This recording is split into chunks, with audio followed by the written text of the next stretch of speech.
Assalamualaikum semua. Hari ni saya nak kongsikanlah cara saya buat gulai ikan lemak kuning style Kelantan. Okey, jom kita tengok caranya. Okey, ni bahan kisar kita. Kita ada bawang merah, lepas tu bawang putih, lengkuas, lepas tu kita ada juga halia. Ni kita nak letak juga kunyit hidup. Lepas tu satu sudu kecil biji ketumbar. Lepas tu masuk ke air dan kisar sampai bahan-bahan kita ni dia hancur lah. Ni bahan yang kita kisar tadi deh. Kita masuk ke dalam kuali kita ni. Lepas tu kita akan masuk dulu bahan yang kita kisar ni.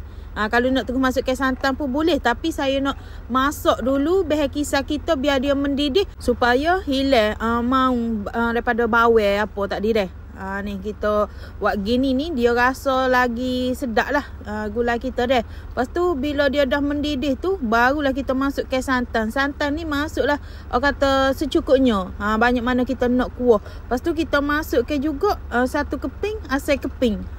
Lepas tu kita kacau sampailah santan kita ni dia mendidih. Bila santan kita ni kita nampak dia meruak tu, kita kena selalu kacau santan kita supaya santan kita tu dia tidak berketul ataupun dia tidak pecah minyak.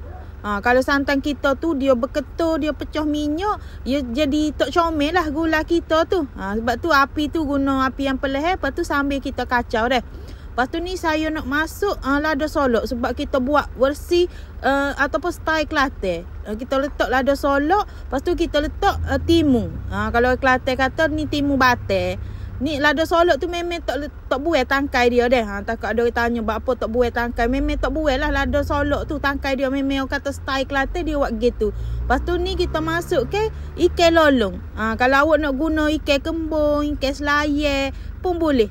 Tapi hari ni saya guna ikan lolong. Ikan lolong saya ni dia tak berapa nak segar mana. Sebab saya beli orang kata lama dah, banyak hari dah duduk dalam peti ais.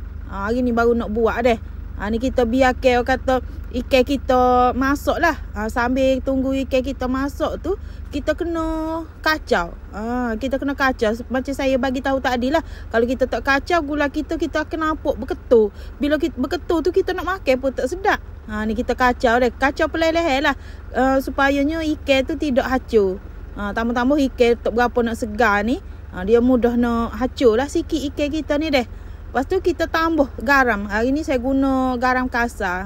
Kiranya orang-orang lama dulu kalau dia masak dia guna garam kasar. Sebab rasa garam kasar dengan garam halus tu dia lagi sedap garam kasar deh. Lepas tu kita masuk ke sedikit gula. Sebabnya gula orang Kelantan ni dia akan masuk ke gula.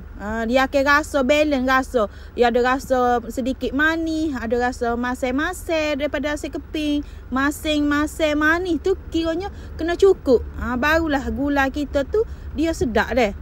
Dia rasa orang kata lemuk dia tu memang sedap. Ni gulai kita ni, gulai lemak kuning ikan lolong. Sudah pun kata masak deh.